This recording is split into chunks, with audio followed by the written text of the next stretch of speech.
Бүгүнкү New TV шоу программасына мен оюмча бул эжекебиз менен көп жылдан бери көрүшө элекпиз. Дал ушул студиябыз жаңыланып, жаңы бир аз форматка өткөндөн кийин бүгүн эфирге атайлап чакырдык. Жаңы студия менен бизде конокто баарыңыздарга белгилүү шоу бизнестин жарык жанган жылдыздардын бири Айпери Кубик кызы. Саламатсызбы? Көргөнсү кубанычтабыз. Маанайыңыз. Бирге болсун. Ассаламу алейкум, урматтуу биздин New TV телеканалдын жалпы көрүүчүлөрү, биздин программанын көрөрмандары жана менин көрөрмандарым сиздер менен ушинтип ушул эфир аркылуу жүз көрүшүп отурганыма аябай кубанычтамын. Чакырууңуздарга рахмат. Сизге келип бериңизге рахмат эң биринчиден. Сиздин чыгармачылыгыңыз мынакей көп бир жылдын арасы токтоп калды, көп жактарга чыкпай калдыңыз, мындай Instagram тармагында эле көп болдуңуз. Азыркы учурда 1 миллион 800 миң подписчигиңиз бар экен. Канча убакытта толтурдуңуз ушул нерсени? Же балким гиф болуп кеттиби дейсиң? Көп эле сурайт ошентип, подписчиктер жана накрутка кылгандар көп экен да. Сатып алгандар болот экен. Анан чын айтсам, атактуулардын ичинен эң кечи мен регистрация болдум окшойт Инстаграмга. Себеби мурунтан соц тармакка кызыгуум жок болчу. Мисалы жана агент, неме дегендер, одноклассники деген нерселерге эч качан отурган эмесмин. Себеби жаман көрчүм андай немени соц тармакта. Анан Инстаграм боюнча бир жолугушуп калды. Мен бир визажист эжекем бар эле.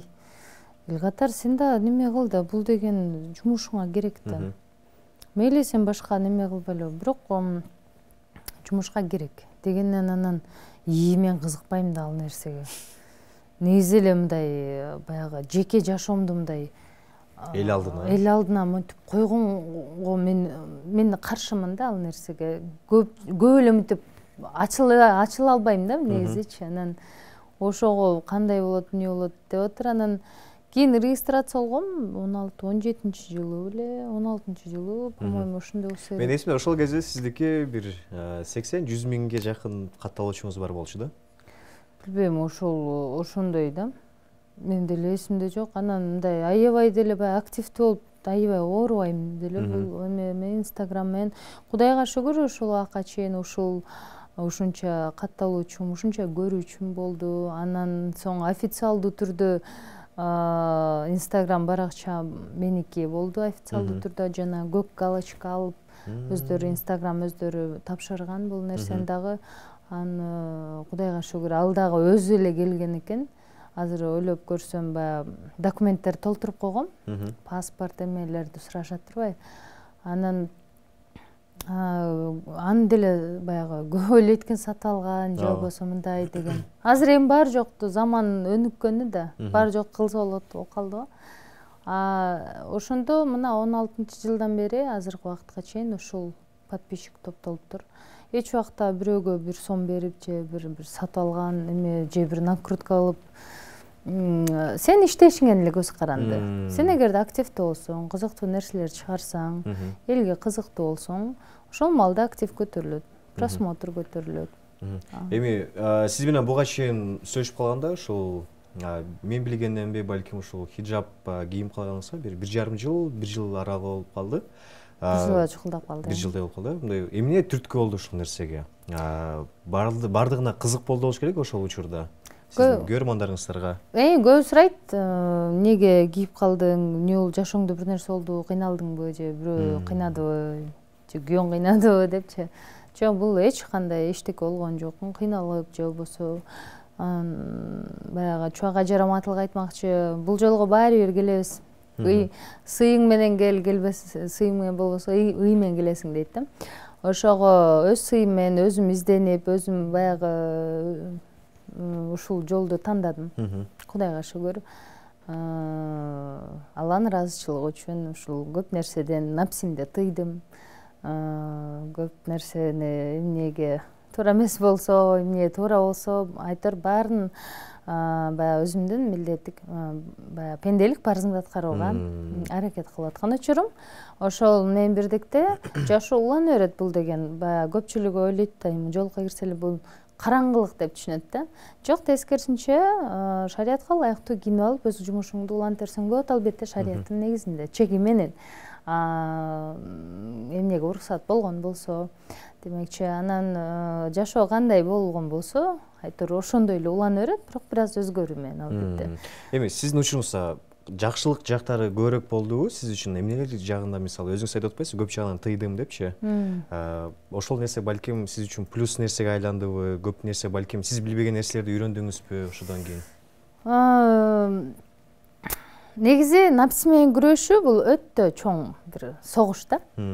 Напсини тыюу дагы бул өтө оор нерсе. Ар биринин эле колунан келе бербейт да. Бул напсинин үстүнөн иштөө, бул бир эле учурда эле дароо эле өзүң мынтип кыскартып кесип кое албайсың. Колуңан келбейт ал нерсе. Себеби сен ушунча жыл бою бирдеме менен алек болсоң же негизи эле напсини тыюу кыйын да. Анан бунун үстүнөн мен күнүгө иштейм. Мисалы, мурун мүнөзүм бир аз кандай десем, резкий, корсураак, корс, мындай болсо, эми аял затына более мындай назикирээк болгон, туура болот. Жумшаактык, бул чыныгы мусулман сыпаты болот. Ошон үчүн жумшак мүнөзгө ээ болуш үчүн мен канча иштеп атам. Бул деген адам өзгөрүш керек деп кыйнаш керек, кыйнабайт. Бул жер бул өзүңдөн эле болуп калат. Өзү себеби бир кудурет бар да, жолуктун бир кудурети бар. Ушундай бир өзүңдү көп нерседен тыйып каласың да, уяласың. Эми ар бир адам өзү үчүн жооп берет, башкалар үчүн жооп бере албайм. Мен өзүм үчүн айтып атканым, жакшы жактары, Кудайга шүгүр, бул жерде негизи эле эми мен баягы бирөөгө кыйнап бул жерде азыр реклама кылгандан алысмын бирөөнү. Себеби адамдар ар түрдүү түшүнөт да, ар түрдүү адам бар да. Ар бир адам өзүнүн жолун өзү тандайт экен да. Айтор бул жолдо Кудайга шүгүр негизи эң ислам дини негизи справедливый дин деп келет да. Эгерде сен билсең, илим алсаң, чынында эркектин милдети, аялдын милдети, энелик милдет дегендей, айтор кыздын, келиндин, айтор баардык жагынан илим алсаң, сен чынында сенин ордуң ким, кандай. Бул өтө, бул жашоого болгон көз караш дагы, жашоонун өзү дагы ушунчалык жеңил боло түшөт. Ошого ушунчалык жеңил экен, ойлоносуң да, эмне мынча мурун өзүмдү кыйнап жүрдүм депчи. Башына эле айландырып бересиң, кыйын деп. Негизи көбү айтат да, 5 мал намаз окуп мен кыйналып эртемен тура албайм, же болбосо мындай. Жок, тескерисинче ушунчалык убакыттын үнөмдөлү, убакыттын ушунчалык көптүгү айтор көп нерседен болгону туура түшүнүп, туура илим алсаң эле, бул тескерисинче эң жеңил жашоо. Ошол учурда көрөрмандарыңыз, Инстаграмга биринчи кирген сүрөттөр, ошол соц тармактарга көрөрмандар кандай кабыл алды? Ошол эң биринчи сиздин хиджаб менен түшкөн сүрөттөрүңүз кийип. Мисалы, чынын айтканда, мурун катталуучулардын 60% мырзалар болчу. 40% айымдар болчу. Азыр болсо 70% айымдар, 30% мырзалар болуп калды. Катталуучулар бул мындай алмашты окшойт баары. Анан кийин дагы өзүмдүн көрөрмандарым, чыныгы көрөрмандарым кала берди.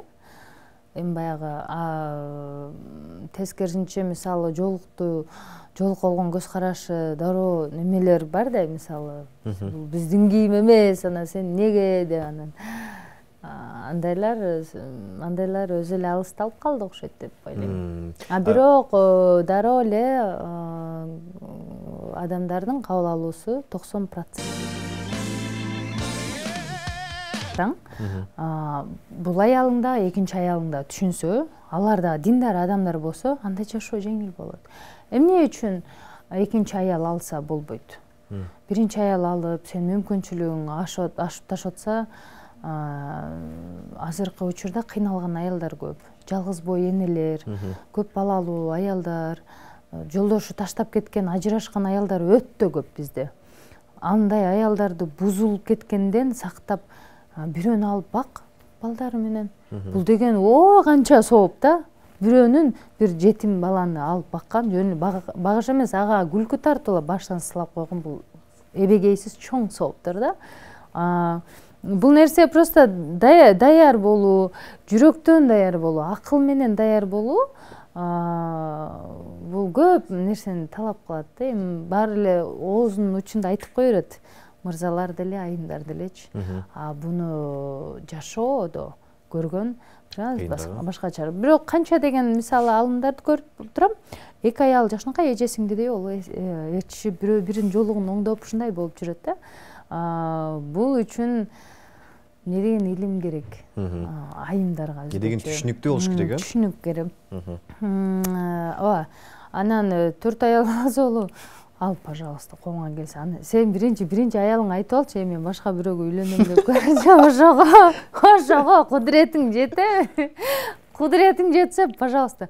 Жашырып бекине турган болсоң, анда кечирип койганда сен эркек эмессиң да. Сен андан уруксат сурабайсың, ал уруксат берген шарт эмес, болгону айтып кое аласыңбы деген вопрос да. Айткандан кийин ал аял менен кайра ошондой эле махабатыңды, ошондой эле жылуу мамилеңди, сүйүүңдү сактап калуу керек. Экөөнү бирдей. Мисалы азыр бир убакыт кенен эле бир эмени айтып коеюнчу. Бир адамдын 2 аял болгон экен да, илгери сахабалардан бири. Анан 2 аялы бир убакта каза болот экен да. Анан ойлонот экен да, экөөнү бир эшиктен кимисин биринчи алып чыксам депчи, табыттарын 2 табыт турат да. Анан кимисин биринчи алып чыксам, эми ушунчалык баягы такыба киши болгон экен, Кудайдан корккон экен, экөөнүн айырмасы баягы бирөөнү эме болуп калбасын мамилем депчи, кайсынысын биринчи алып чыксам деп корко тура, анан дагы бир эшик жасайт экен. Ошол анан 2 эшиктен экөөнү бирдей убакта алып чыгат экен да, бирдей убакта берилет экен да. Анан кийин кечинде түш көрөт экен.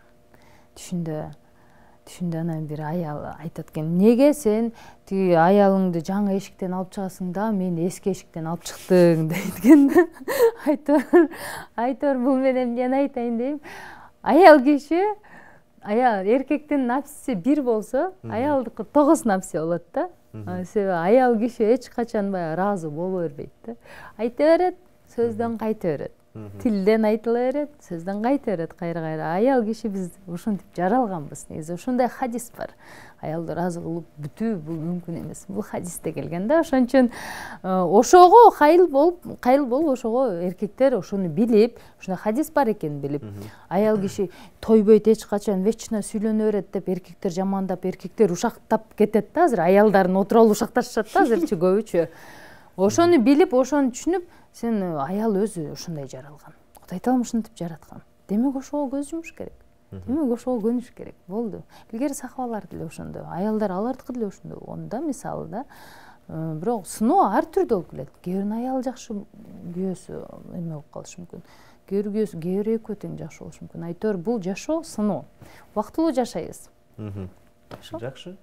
Биринчиден келип бергениңизге рахмат. Биздин убактыбыз кыскарып бара жатат. Балким өзүңүздүн ойлоруңуз же калоо тилектериңиз бар болсо, бул камера сиздики. Рахмат чакырууңуздарга да бир жолу. Урматтуу кыргыз элим, ар бир үй бүлөлүк бакыт каалаймын. Ар бир күнүбүз ушундай бактылуулукта өтсүн. Узак өмүр каалайм. Өмүрүңүздөр берекелүү болсун.